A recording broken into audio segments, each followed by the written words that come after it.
It's day 2 on the Kokoda track. We're going to be walking exactly the same path that the Australians walked back to Isurava. We will get to Isurava battlefield. We will see Kingsbury's Rock, where Bruce Kingsbury was shot. We will see the terrain that the Japanese came up to the battlefield. We'll also continue on past the battlefield to the rest house and to Con's Rock, which was a surgery rock that was used by the Australians to treat Australian soldiers. And then we'll get back to Alola, which was actually the retreat point for the Australian forces. It's a significant World War II history day today, because we're going to go to the Isurava battlefield, which was the major battle along the Kokoda track. After the Australians were pushed back from Kokoda to Deneki, they were put under pressure by the Japanese forces, and by early August they were pushed back all the way to Isurava, which for us is about a 6-hour walk. Day 2 on this momentous trek, and we've sprung out of bed this morning, fair to say for us. We've limped out. No, 4:30 I heard you rummaging around. Yes, only trying to get some air into the mattress, Garry. I'd failed to open the stopcock and I was lying on just a sheet of thin film.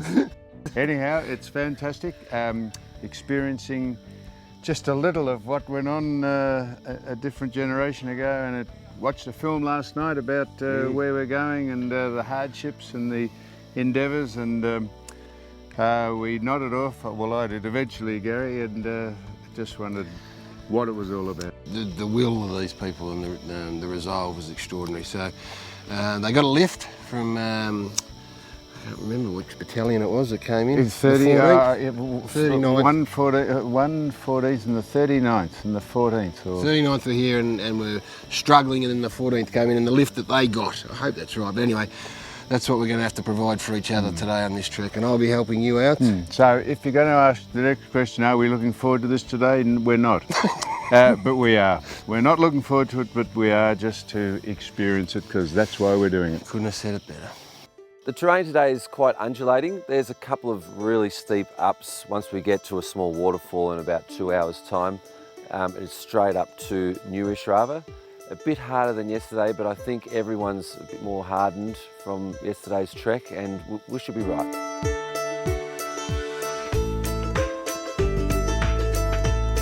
I didn't think it'd be as solid as this, but I feel better today than yesterday, so I imagine tomorrow might you feel better again. But there you go, man.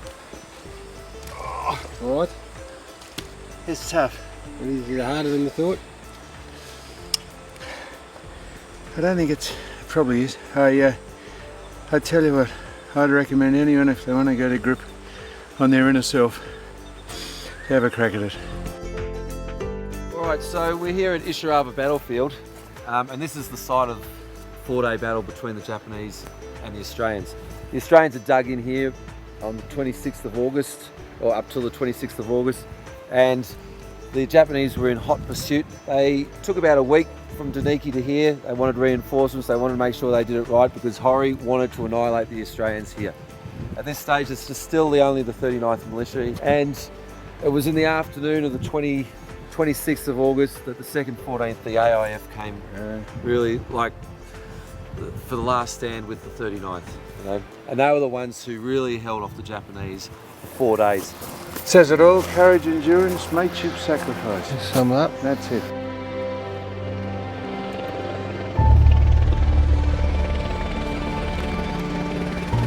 Well, we've just arrived. Where have we arrived at? Isurava Memorial, and great bit of timing. The Australian Air Force or Navy or Army Coming in lower.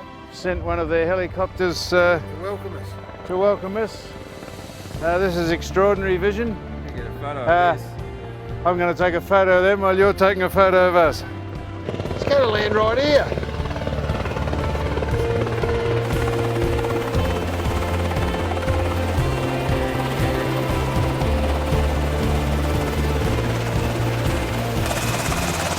Puts it all in a little perspective. 1942 wouldn't it have been great to have the Army have one of these things just wander over and have a look at proceedings.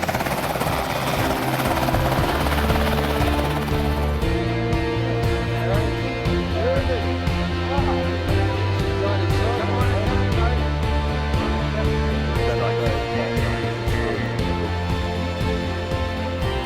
slide your knee in behind the stick. Get behind the stick, yeah.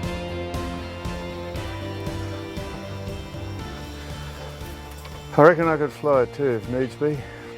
That is just spooky that we would be here the day the Australian Army come in 2 Black Hawk helicopters, and just to think of the perspective of 1942 and 2013 with this thing here and what they went through 1942, mate, it's just hard to wrap your head around it. It's not an easy road. We are traveling to heaven. You call him Bob or Digger or mate.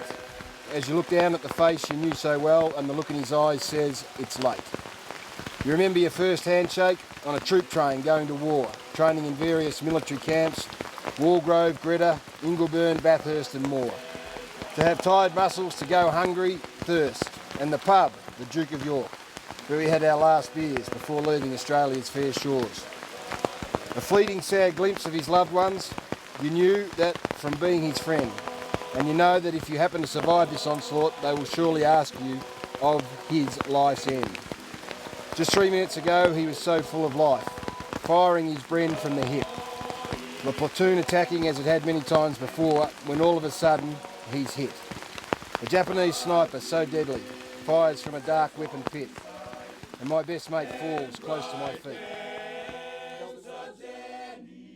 It was an emotional time. We told the story about a man, Con, I can't remember his last name, but was a medic, I think, and then ended up performing...